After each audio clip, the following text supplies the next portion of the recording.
On February 24, 2022, a force of between 169,000 and 190,000 Russian troops crossed into Ukraine.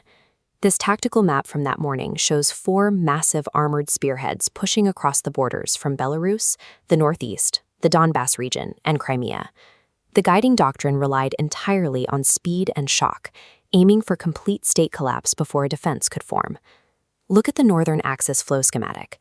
Orders dictated a strict 10-day timeline to converge on Kyiv and decapitate the government. This entire plan rested on a single assumption, that Ukrainian political leadership and military command and control networks would immediately fracture under the pressure. That did not happen. The command structures survived the initial bombardment, allowing the military to coordinate a highly structured national response. Ukraine deployed a multi-layered defense architecture. Instead of rigidly deflecting the invasion at the border, the system was built to absorb the initial shock. The invading forces relied heavily on mechanization to maintain their rapid pace. Surviving those first weeks came down to mathematics. By maintaining command cohesion, Ukraine calculated exact points of resistance, turning predictable operational speed into an unsustainable logistical liability. Structural survival is the strict prerequisite for any national defense. If military communications fail in the first hours, multi-front coordination becomes impossible. The earliest and most critical test for Ukraine's command resilience occurred just outside the capital, at Hostomel Airport. Look at the scale of the Antonov An-225 Maria inside its Hostomel hangar. This massive runway was built to handle the world's heaviest transport aircraft.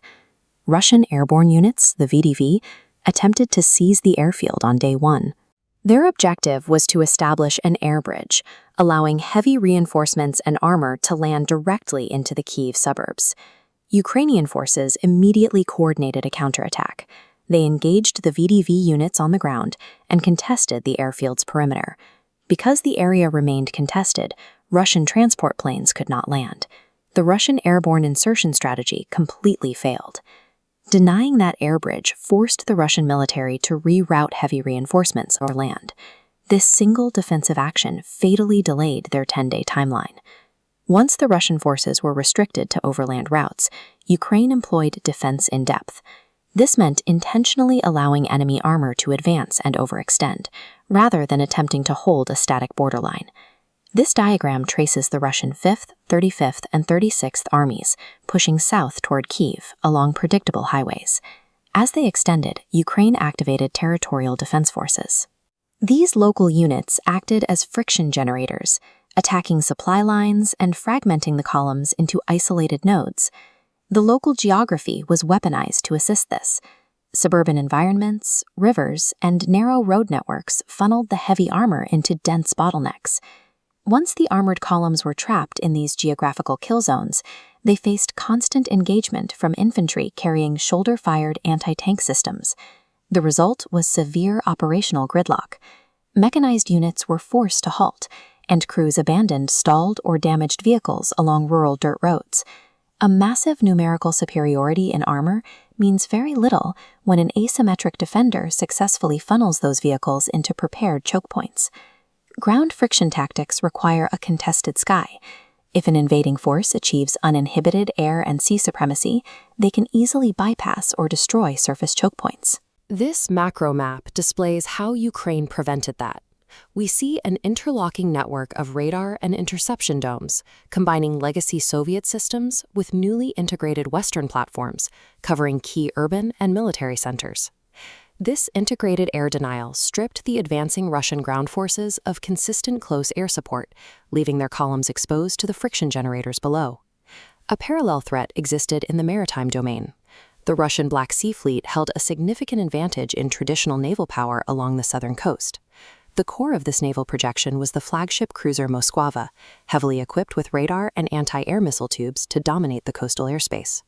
In April 2022, Ukrainian forces executed an asymmetric strike using 2 land-based Neptune anti-ship missiles, impacting the hull of the cruiser and sinking it. The operational result was immediate. It established a maritime exclusion zone that forced the remaining Russian surface fleet to pull back from the coastline. Securing domain denial does not require building a matching fleet or air squadron. It only requires the capability to project lethal, unacceptable risk into the contested airspace and coastal waters. By mid-2022, the Ukrainian defense model pivoted from absorbing attacks to conducting proactive shaping operations. This shift relied heavily on the integration of long-range precision strike systems, like the HIMARS rocket system. These platforms bypassed the front lines entirely. Profiles focused on command centers, hit ammunition depots, and critical logistics hubs situated deep within the enemy rear lines. In the south, these shaping operations set the conditions for the Kherson counteroffensive. Ukrainian strikes systematically destroyed crossing points like the Antonovka Bridge, severing Russian supply lines across the Dnieper River. Simultaneously, in the northeast, Ukraine initiated the Kharkiv counteroffensive against weakened positions. Ukrainian forces utilized rapid maneuver warfare to exploit the overextended and unsupplied Russian lines. This sudden pressure caused a multi-directional collapse of the localized defense. These offensives proved that long-range disruption of an enemy's logistical base is the absolute prerequisite for rapid territorial reclamation.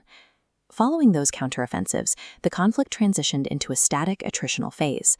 Russian forces constructed massive, layered defensive fortifications across the occupied territories. The physical toll of this prolonged siege warfare is immense. Look at the burnt structural ruins of the Azov steel plant in Mariupol, where defenders held out for weeks under extreme conditions. To maintain pressure against static lines, Ukraine adapted its structure again, formally creating dedicated unmanned systems forces to scale drone warfare. Doctrinally, the military shifted toward proactive disruption.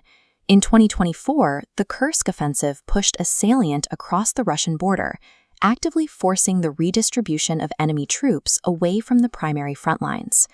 The Ukrainian defense model does not attempt to match the invading force unit for unit.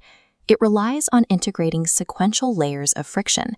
The system dictates a strict sequence: absorb the initial shock, maintain command and control, deny the air and maritime domains, weaponize the geography, and sever the logistics.